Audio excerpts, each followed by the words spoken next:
Today I am going to be talking about drawing graphs with SwiftUI, and it is an adventure story. By that I mean I'm going to tell a story about how I took some existing functionality that was done using UIKit and translated across into SwiftUI, which is the whole new, awesome, funky stuff that we all love and enjoy. So, hi everyone, I'm Matt. I move around a lot. I'm now back in Melbourne for hopefully the next little while. I got back a week ago. If you don't know me, come say hi. I'm friendly, it's all good. A bit of a word of caution. So this particular talk was written with all of the fourth betas of iOS 13, Xcode 11, macOS Catalina Beta 4, so things may have changed. We are now on Beta 6. As well as that, this is the third time I've given this talk, so it is either going to be the absolute best version, or unfortunately it might be the worst version. We'll see. It's going to be fun. It's a story and it's an adventure. Now, any good story, we need to have a little bit of background, and that background is talking about two particular different styles of doing UI. That is, we're going to talk about Declarative UI, which is the new, fun SwiftUI stuff, and we're also going to talk about Imperative UI being the older, well, it's still modern, it's still new, but it is a different style, and it's UIKit, it is AppKit. They're still really good, they're just two different styles of writing UI. So in order to explain this a bit better, I am stealing from the Matt that is up the back there because he put it much, much better than I did in one of his blog posts. So Declarative UI is you load your handlers and their conditions into the system before starting, and the system runs itself to completion, calling your handlers if their conditions are met at any point. So this is pretty much just two friends having a good conversation. They're talking about things. They're not sort of going through a checklist or anything like that. It's just good amounts of fun. The other one is Imperative UI. So the other Matt puts it like this. You run the system to the next lifecycle checkpoint, and then you read state from the system, looking for specific conditions, running a code if one of the conditions are discovered. So here we've got a checklist, and then someone throws a tantrum and everything blows up. As we probably all know from dealing with UIKit and AppKit, this stuff happens from time to time. So let's get on with our story and meet our hero. And our hero is SwiftUI. So what our hero here sets out to achieve, well, what we're wanting to do is we're wanting to be able to specify a UI that is in a declarative way, something that makes sense, something that is telling a story about how this interface should be described and built. And in this particular case, we are looking at drawing of a graph, which is pretty cool and pretty fun. So every hero then needs some friends. So the friends in this particular case are the basic types and building blocks that we are going to use in order to construct our graph. So we've got our view, which is the most basic and fundamental of them. We've got a shape, we've got a scroll view, and we've got a geometry reader. So let's have a look at how each of those is composed in order to create our graph. That one. So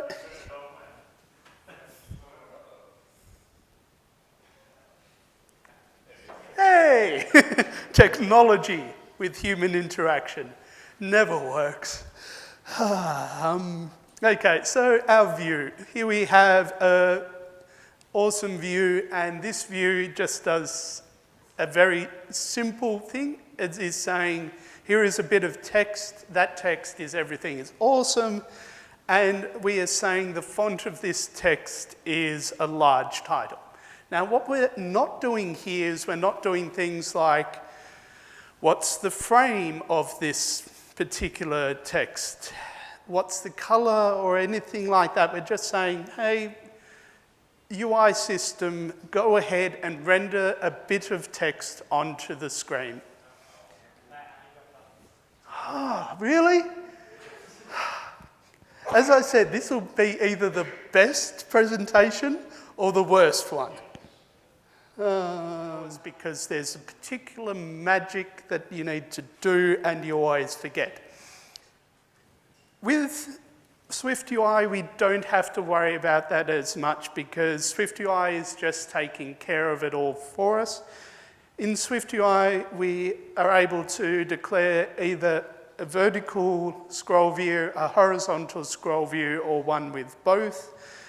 And it works really, really well. No fancy constraints. It's all just straightforward. We're declaring something rather than trying to coerce the system into a particular state.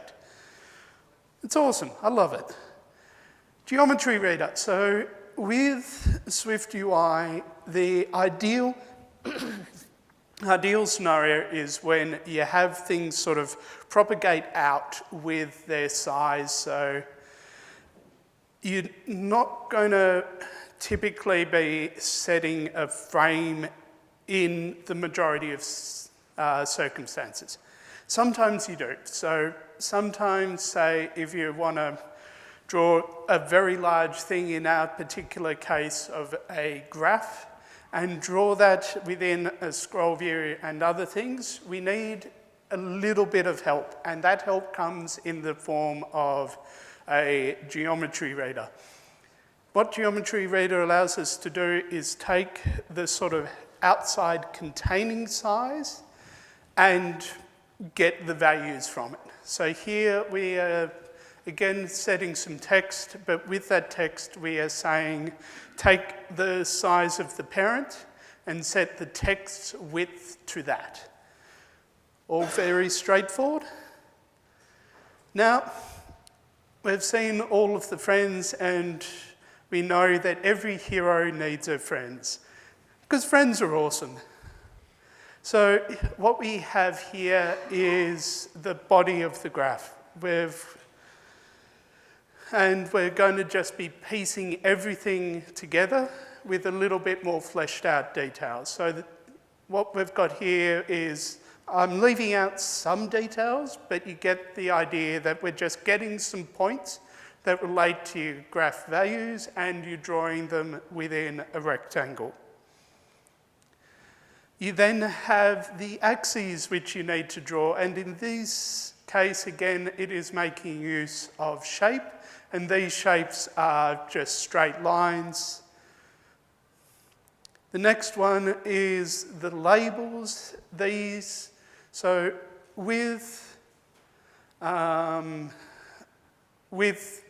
this, probably one of the things I've omitted with the explanation from before is that there are 3 different types of stack you can use. You can lay out things vertically, which is a V stack, horizontally, which is an H stack, or you can lay them out arbitrarily, which is a Z stack.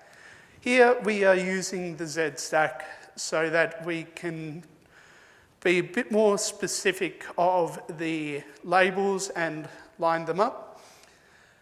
If you've done anything with SwiftUI, you probably know that using any view is like taking a sledgehammer. It's kind of bad, but it kind of works. So don't think this is the best code, it just works. Now, to put it all together, we end up with something like this, which is rather cool, rather amazing.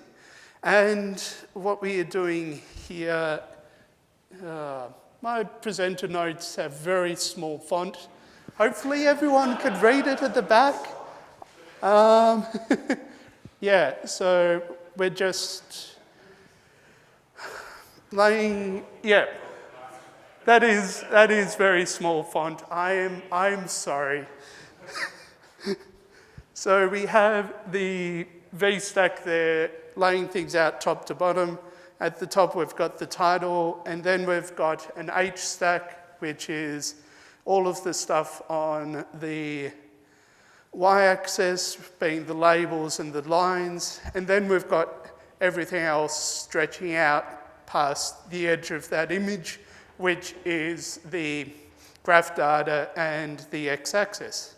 So, moving on, all of this then fits within a scroll view, which is pretty cool and pretty amazing. So here we're again sort of cheating a little bit to define the content size. And the reason behind this is we need to specify the width of the graph. We have no way of sort of avoiding it. If we don't do that, we end up with a zero width graph, and yeah, no one wants that. Now, another cool thing we can do with SwiftUI is we can very easily tie in gestures, and in this particular case, we can tie in doing a sort of pinch to zoom or a scaling of the data. How we do it is we get a gesture recognizer, we just define some behavior on it, and then for our view, we say, just apply the gesture. I'm pretty sure this has changed with beta 5 and now with beta 6, so if Xcode complains that this is not the right way, follow Xcode. Xcode is right. I'm pretty sure this is out of date. So that's all good. Now, if we then wanted to modify the content, say applying a theme or changing the color or something like that, we can do that by just creating different functions or eventually get on to view modifiers. So in this case, we've got some data with our graph that is defining the color, and when we use the function fill on it, which I've defined here, we're applying a particular color. Here, we're applying the color pink because pink is awesome and the best color. Another way of doing this is we can use view modifiers. So view modifiers are really, really good if you want to do stuff like apply a fill, apply a shadow, do some other modifications and wrap it all up within a single modification. You would use this. So this allows you just to reuse them and apply them as needed. Cool. So that's all of the code.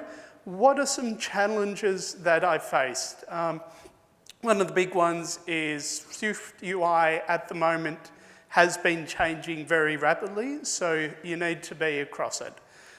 This is good in that we are getting a much, much better version of SwiftUI, but you need to be prepared to take on all of this extra work in order to make sure something is good and ready to be shipped. Another one is stuff like the scrolling, making sure all of the sizing is right there. That, again, was another change. Oh yes, one other important thing is if you've done macOS or AppKit development in the past, you would know that the coordinate system is based from the bottom left. In SwiftUI, it is always in the top left, as in it is the same as UIKit. That exists even on the Mac. So if you've got something that's across multiple targets, your coordinate system is always from the top left. I ran into it because I was adapting some code from AppKit. Yeah. Best practices still being fleshed out a fair bit. Apple's documentation is good, it's just still being worked on and still being developed. So anything you see outside of Apple's documentation is people's attempt at defining best practices.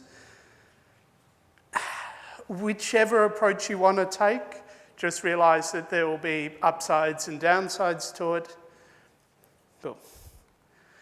Some general advice. So with SwiftUI, the order in which you do things is important. So if you say, do a scale and then a shadow and then a padding, it is different from doing padding, then scale and shadow. So just be aware of that. Things are going to change. Again, that is something you need to be aware of.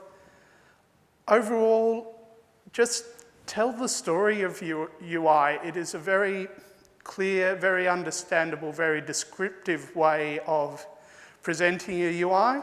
It has a lot of advancements, and I enjoy it and I love it. And I'm looking forward to seeing what everyone ends up building. So thanks. Do get in touch.